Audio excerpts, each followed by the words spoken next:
Welcome, everyone, to the next episode of Inclusion Starts Now, the podcast. Today, I am interviewing not one, not two, but three self-published authors, and they are going to talk about all of their, reasoning behind why they wrote their books, the challenges that they had to learn along the way, and then where you can buy their educational, inclusive books.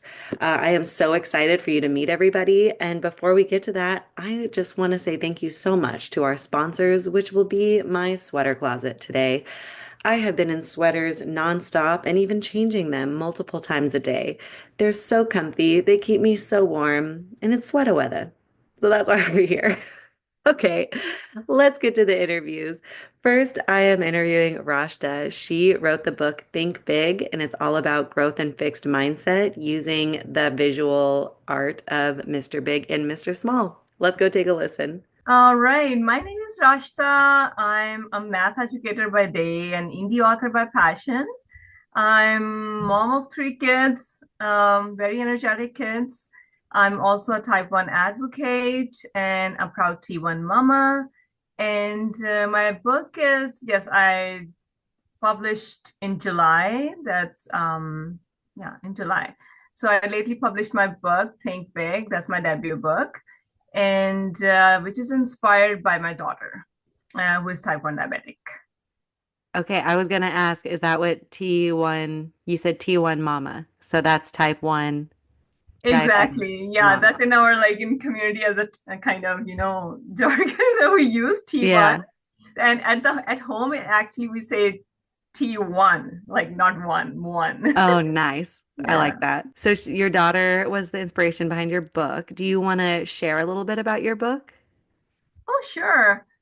Um, to be honest, I always wanted to be a children author, Yeah. but I never thought that I will become like so soon.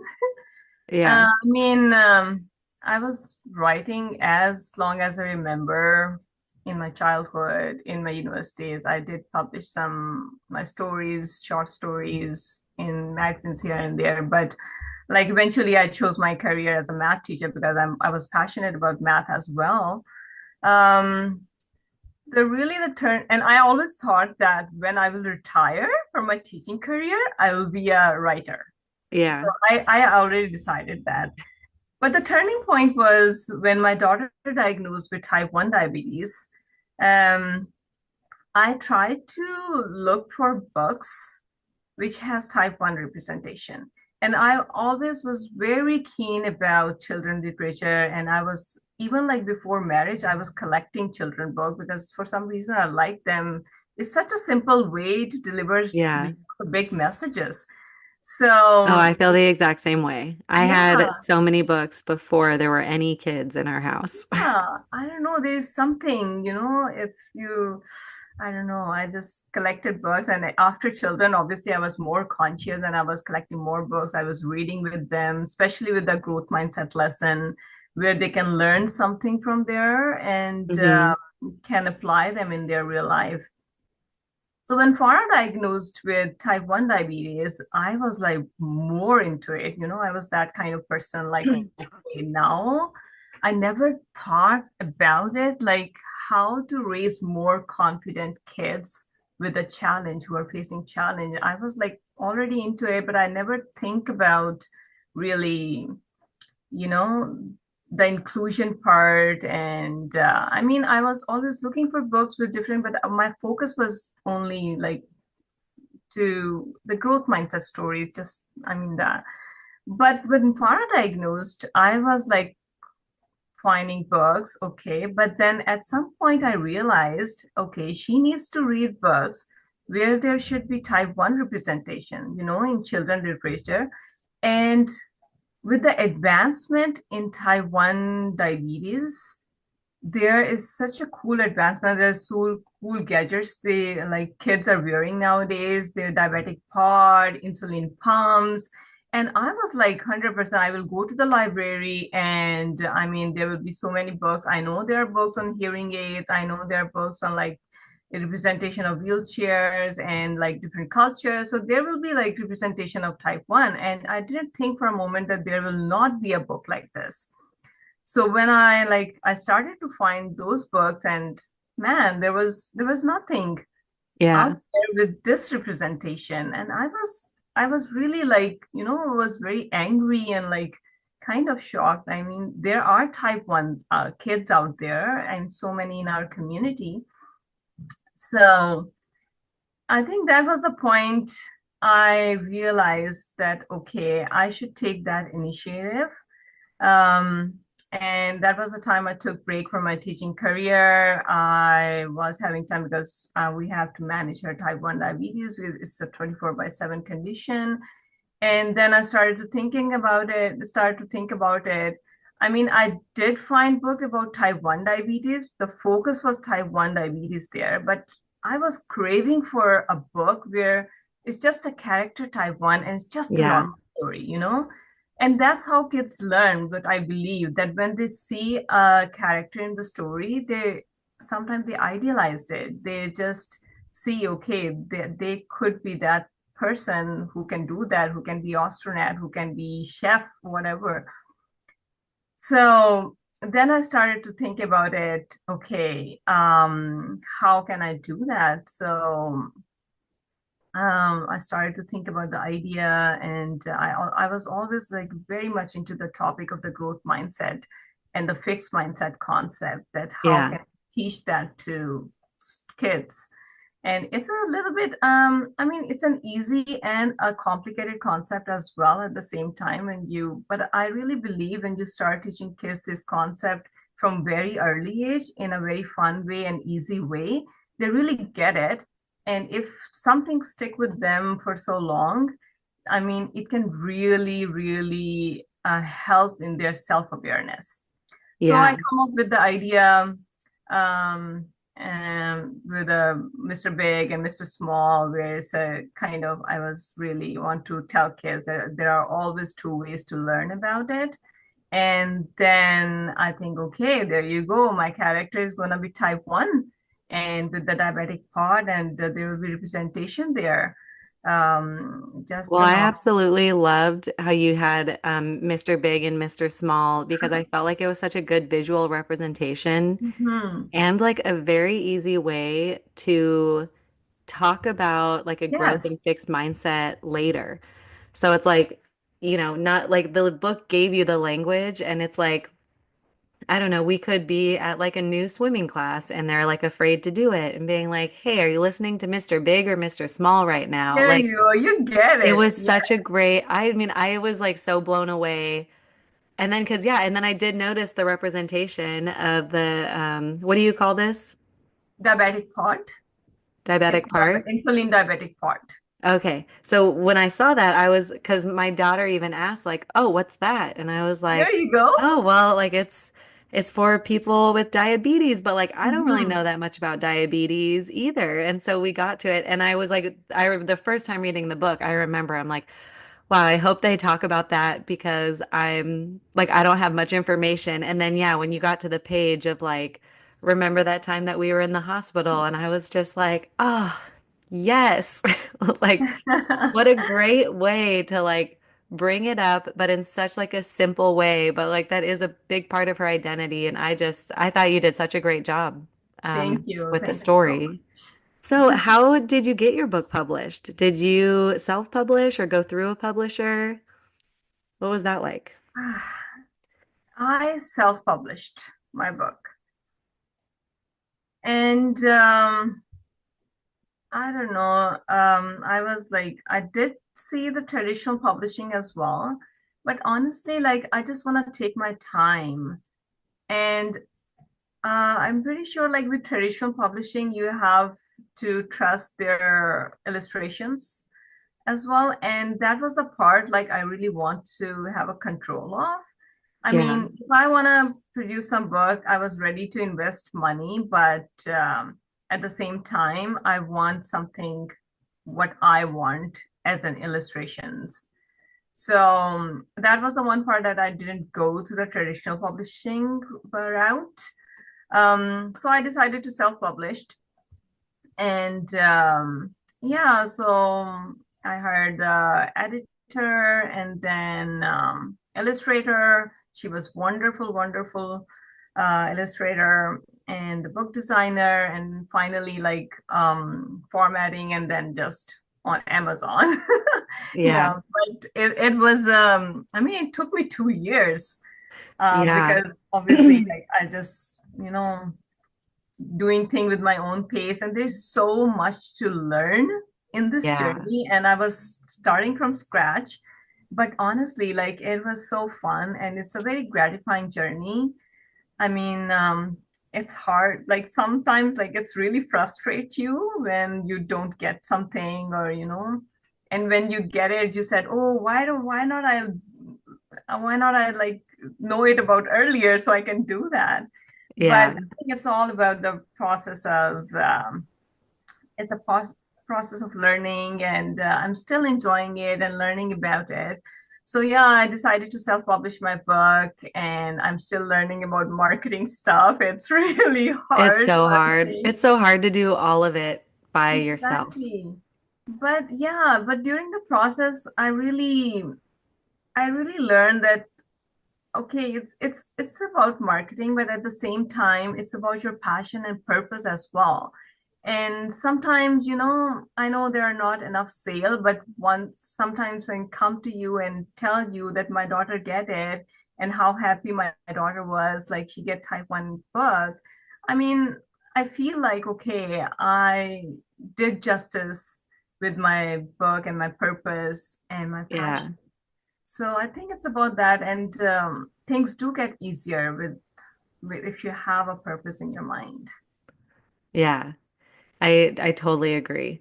I mean, I'm pretty sure it took me, I actually don't know. This is the first copy of when I made Tyler the Snake.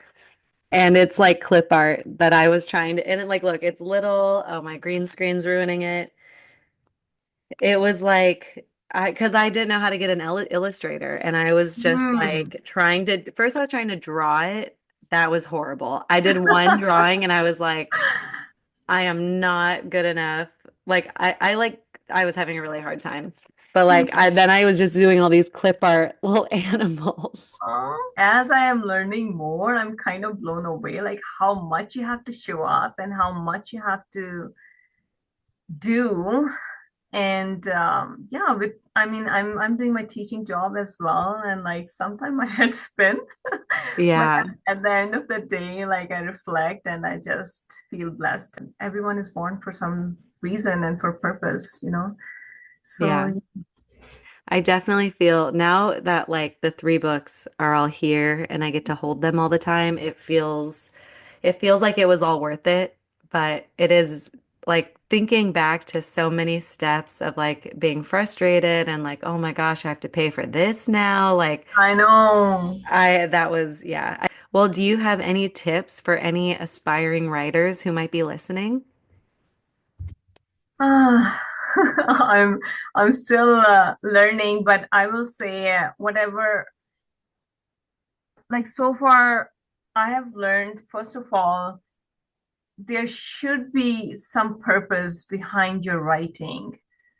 I mean, you can always write for fun, but I believe that always try to produce something with a lesson so kids can learn something. And that's the way you can put out your message out there. And that's the whole purpose of children literature, I think. I mean, there should be fun, but at the same time, there should be something valuable so kids can take from that.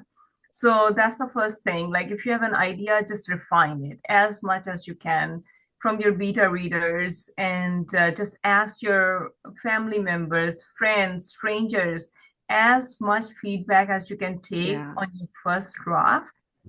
You will be always like, you will never regret that, because that's the first step. I spent like so much time on my first draft, and to be honest, I was very hesitant to ask people, but then at some point, like I was like, I need to take feedback. So I ask strangers, and like online, if I know anyone who is writing, and then I started to ask if Yeah.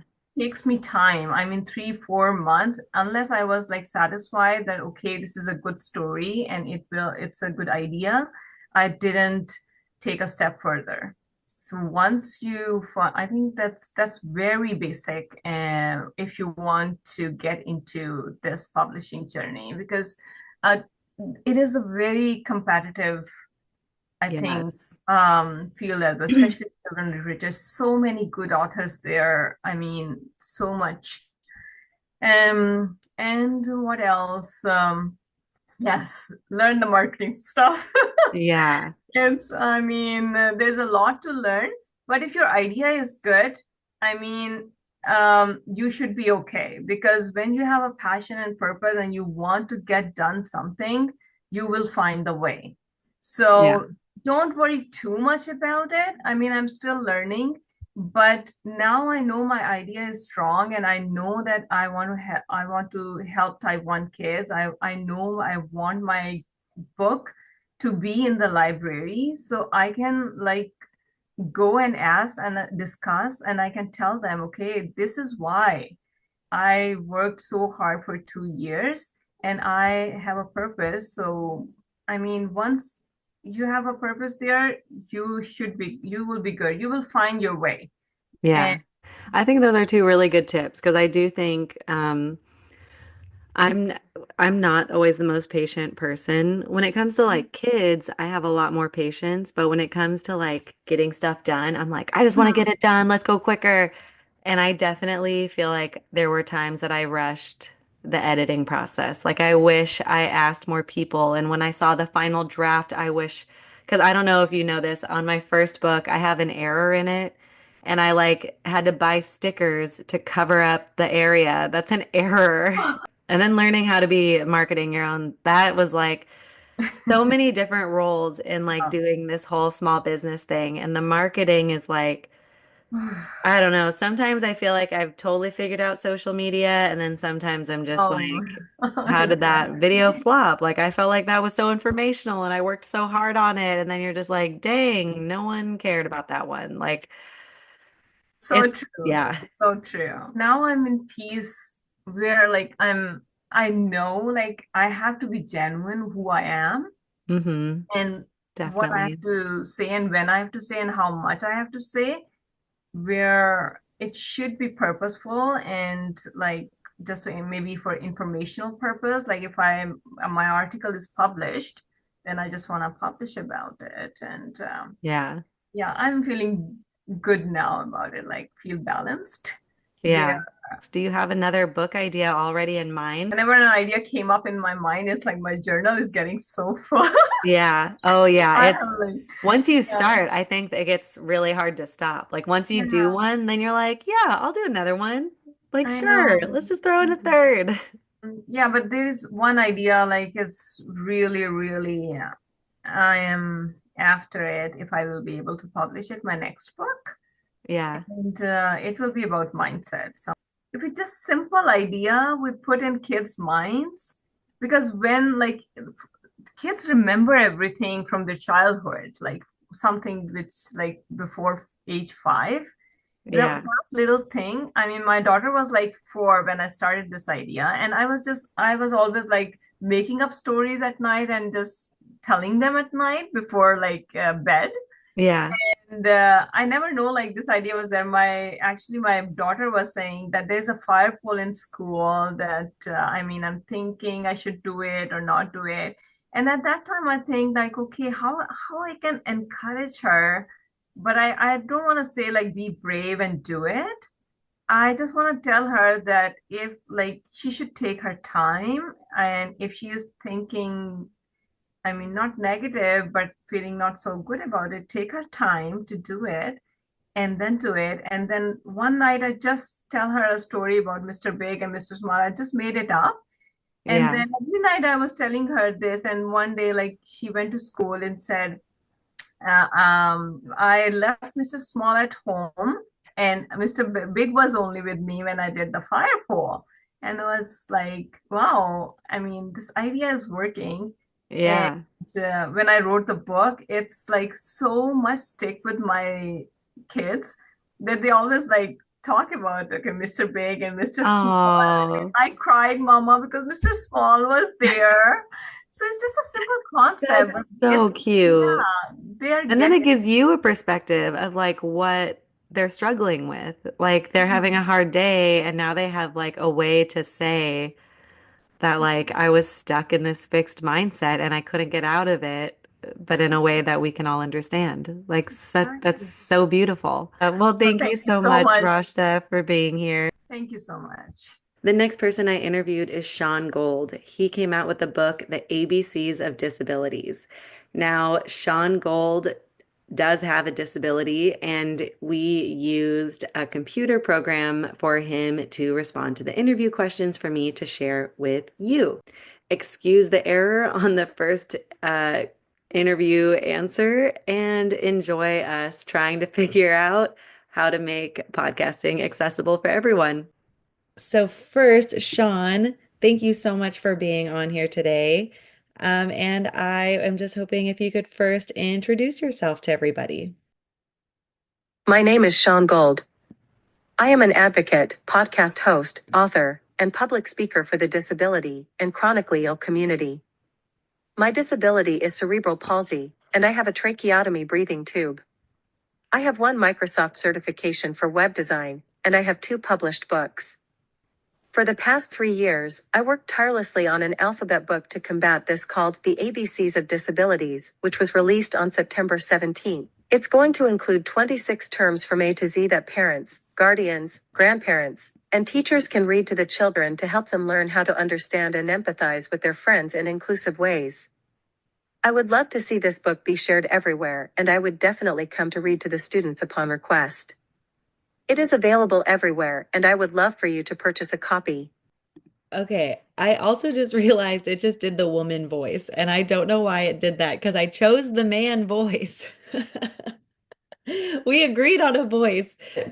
What an amazing introduction. And I love your books. I will definitely make sure to link them below so anybody can find them. What inspired you to write this book? I wanted to write this book so that kids everywhere can get exposed to the disabled community as early as possible in an accessible and inclusive way.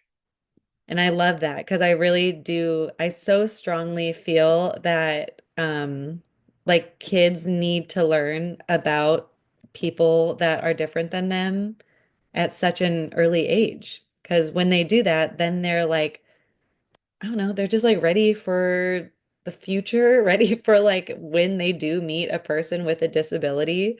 Um, I think it's so important to have representation that looks different than what you are. Can you explain your process for writing this book?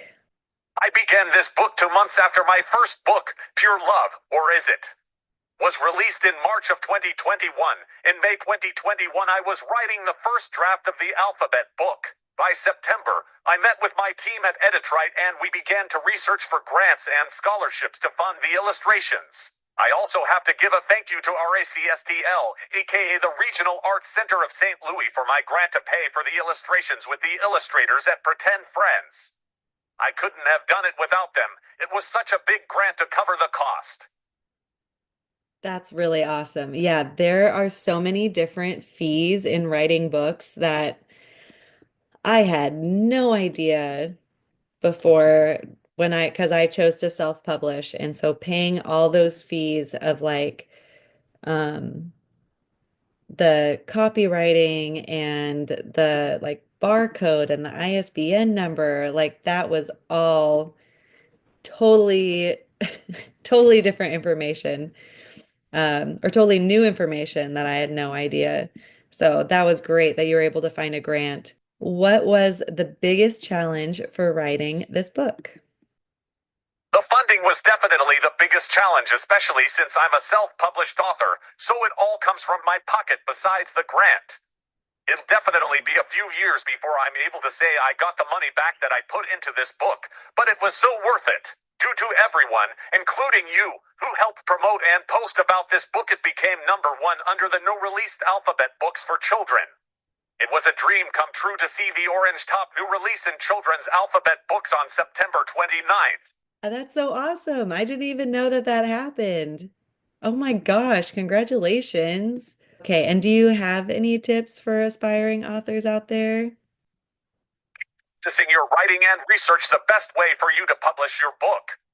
Whether it is self-publishing like I do or traditional publishing, it takes a lot of time and research. Yeah, it definitely does. I remember, I mean, it was probably a year of me, like, I wrote it and then I just kept asking people. I was like, how are you writing? Like, how are you getting this published? What system are you using? How do you do it like this? Like, I was getting so, and I was getting so many different opinions. I was kind of shocked on how different so many people um, did it. And then last question, will you be writing any more books? Yes, I'm writing to new adult fiction gay books with many more books for years to come. Oh my gosh. Adult books are like I'm trying to do an adult book right now too. It takes so much more brain power. I think it's because there's so much like writing and to like go back because like when it was a kid's book, it's like I could read the whole thing, under 10 minutes, like where with an adult book. Like I'm on chapter 5 and there are so many times that I get to something and I'm like, have I already shared this story? Like I can't even remember. And then I'm like trying to skim through. I'm like, I don't know. Someone else is gonna have to read this someday.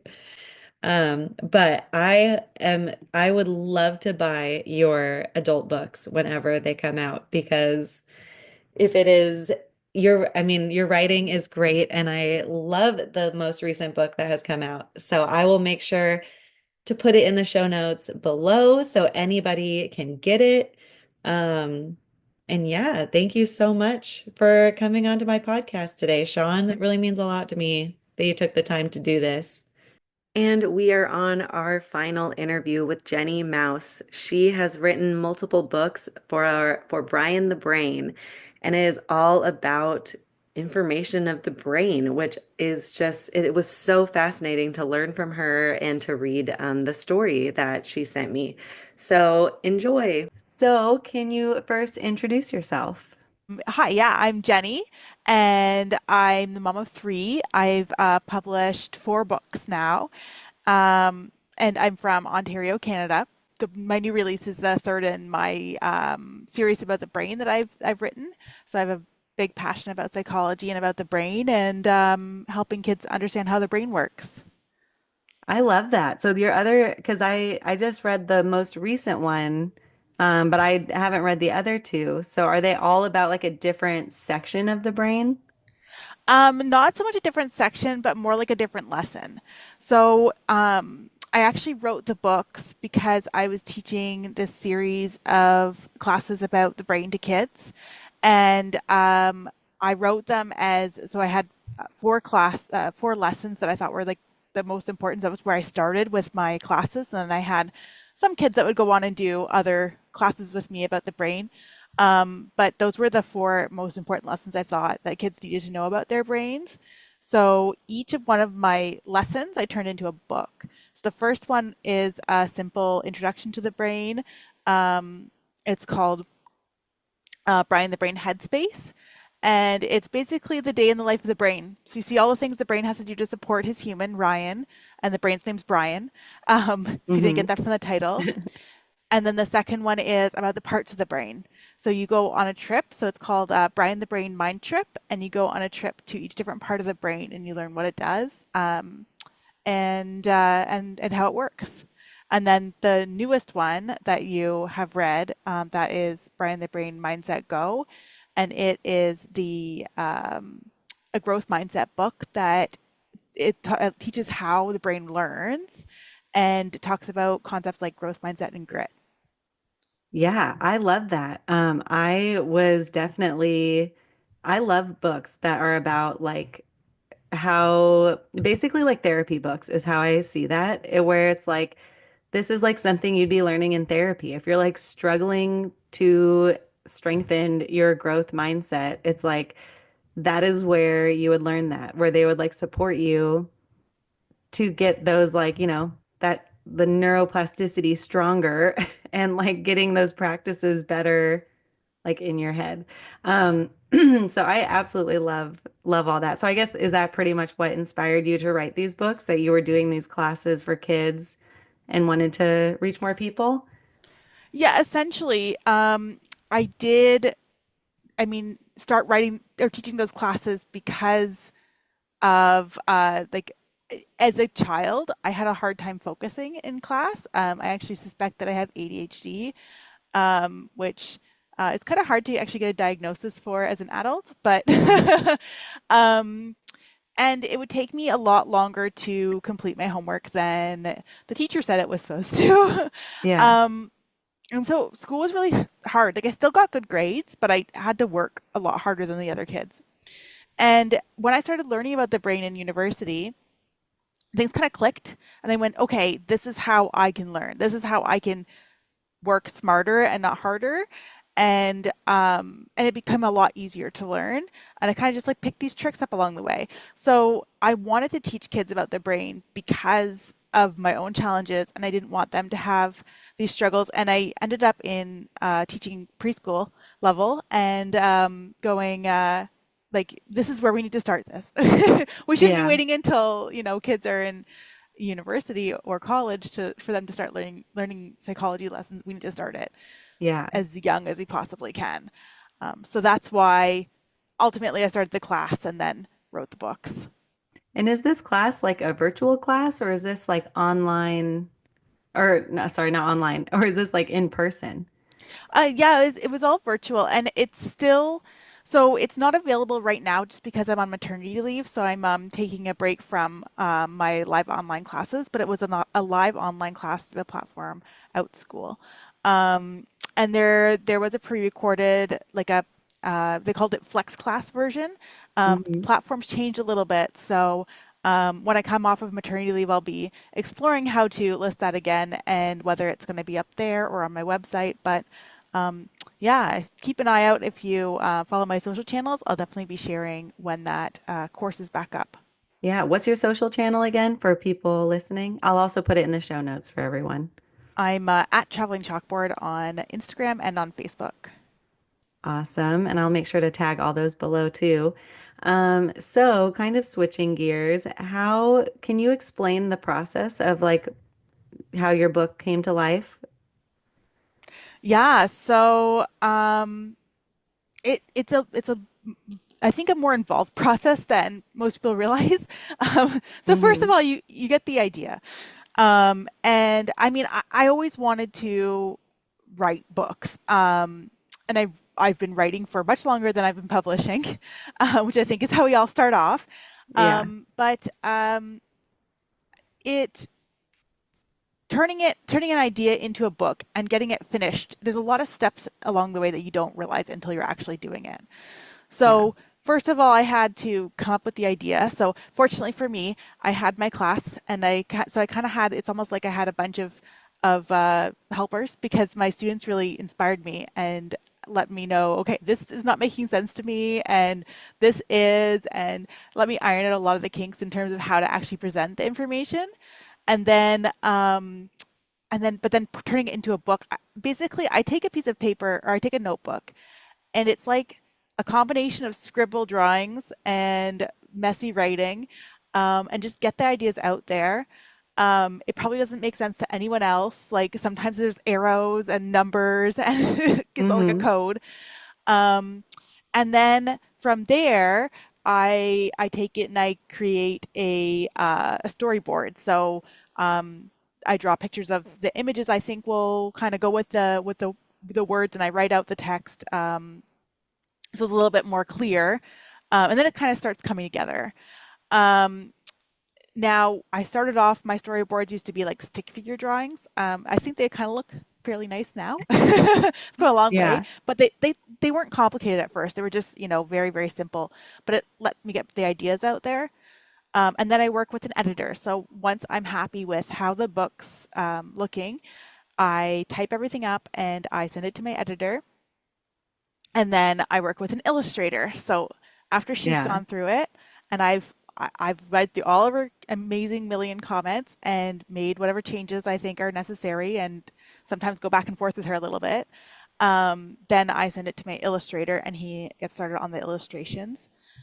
And he'll send me a draft with sketches.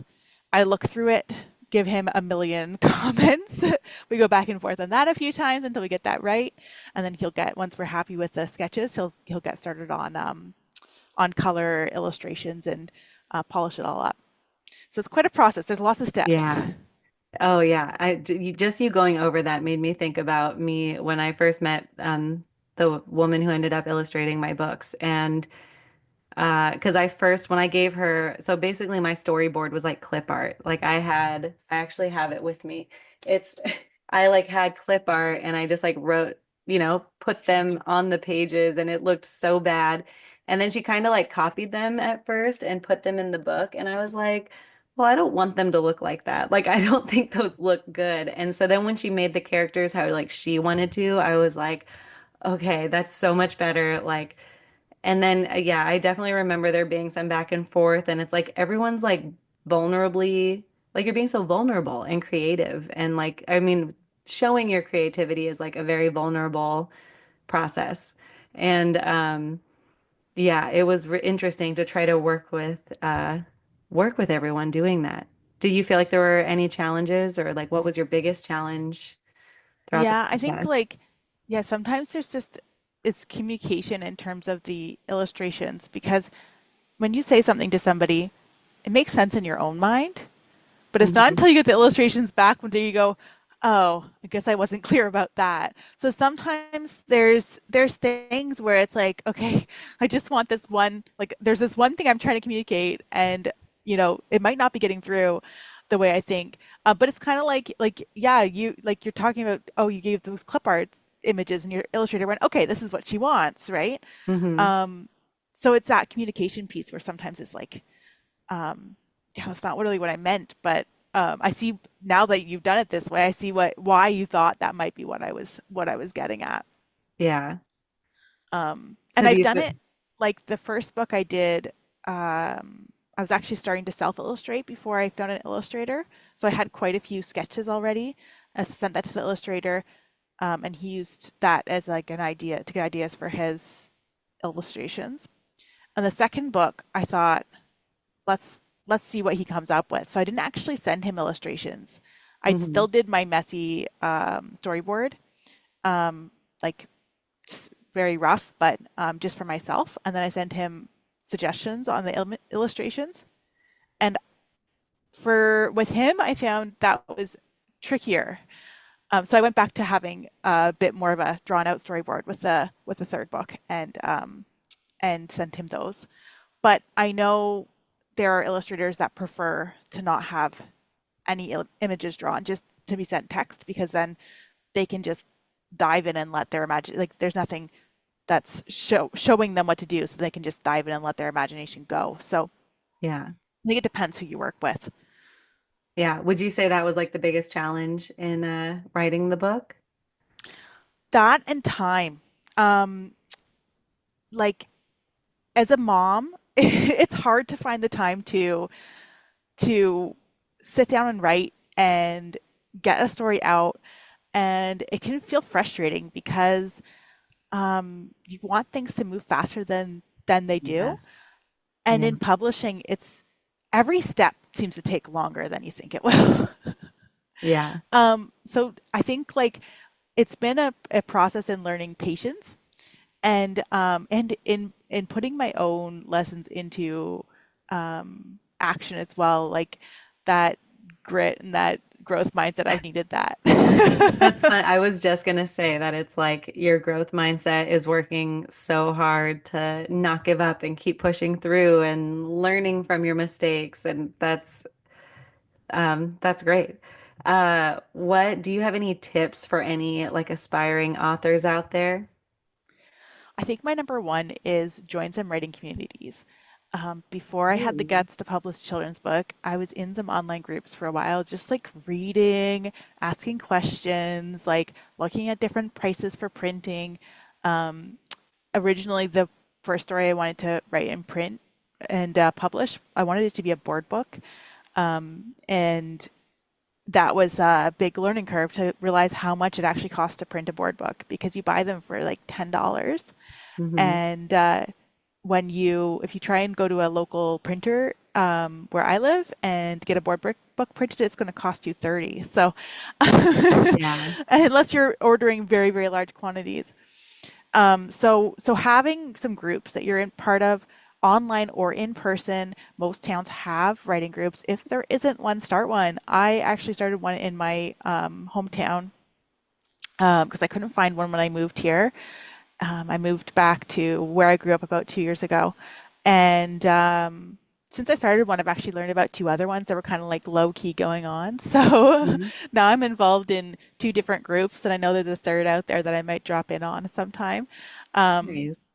and having that community, it's just so helpful because you have people to say like to check in to like if you're meeting up with them once a month, then every month they're asking you how it's going, and then you go, oh yeah, I guess I kind of have to do this because someone's checking in on me. Yeah. So I would That's say the great community advice. is huge. Yeah. Yeah, I definitely just reached out to random authors, like people that I knew wrote books, and I would just be like, "Hey, how'd you do this?" Um, and now I ended up making like a 5 minute YouTube video just to like explain my process because so many people started asking me, and I was like, "Here you go. Do you have any questions? Follow up." But a community would have been so nice to like here. I mean, now I feel like I'm in a bunch of author communities, but I would have loved that before jumping into it. And I also feel like a lot of people ask me and then they like don't write the book because they're like, wow, that feels like a lot of work. Never mind. And I'm like, no, you should still do it. It's really rewarding and awesome. But yeah, it is a lot of work. So how many more books are you gonna write? I feel like if this is number three of a series, how many books are in the series? Well, I planned four books because I had four lessons that I thought were really important. So I have one more planned, and then we'll see where we go from there. Because I did do a lot more psychology lessons for kids. So I could definitely do more books, but I also have a million other ideas. Like, I used to teach classes about animal brains, and Ooh. how cool would a book about different types of animals and their brains be? Yeah. Or, maybe a series with each book being a different animal. So there's a lot of different ideas I have, and it's just whichever direction I decide to go in. I think I just am going to follow my instinct. Um, but I definitely will get that fourth one written at some point, and it will be about exercising your brain. Nice. So that's something to look forward to. That's awesome. So where can people buy your books? They can buy them from my website. I have actually two websites. I have my author website, which is jennymouse.com, and then I have my educational website, which is travelingchalkboard.com. And you'll also find a whole, if you love growth mindset, which if you're looking for this book, you probably do, you're going to find a whole lot of growth mindset oriented stuff on that website. Ooh, Yeah, that's so check it out. awesome. Yeah. And then they're also available on Amazon. Um, I'm not sure how far my new book's reached yet, but the the first two are available on several different online websites. So if you search Brian the Brain, and I mean, you might see other Brian the Brain stuff, but that isn't mine. But if you search Brian the Brain, Headspace, Brian the Brain Mind Trip, or Brian the Brain Mindset Go, you'll find my book. Or search Jenny Mouse, and you'll find my book come up, and you can pick whatever website you want to decide to purchase it from. Awesome. Well, I'll make sure to put all the websites and information below so everybody can find it. Um, and that's so awesome. Congratulations on all the books and all the future books that are going to come out. I feel like these are so needed, just for everybody. I feel like adults could really learn from these books too. Yeah, and I think the beauty of a children's book that is designed to read to your kids is that when you read it to your kids, you do learn from it. Yeah. So I always encourage, parents like they buy books because they think their kids will like it, but they should also buy books because they like the topic because Hmm. chances are if your kids are like mine, you're gonna be reading that book again and again and again and Oh again. yeah. So Yep. might as well get something out of it yourself. Yeah. Oh man. Well, I think that's so great. And thank you so much for coming on this podcast.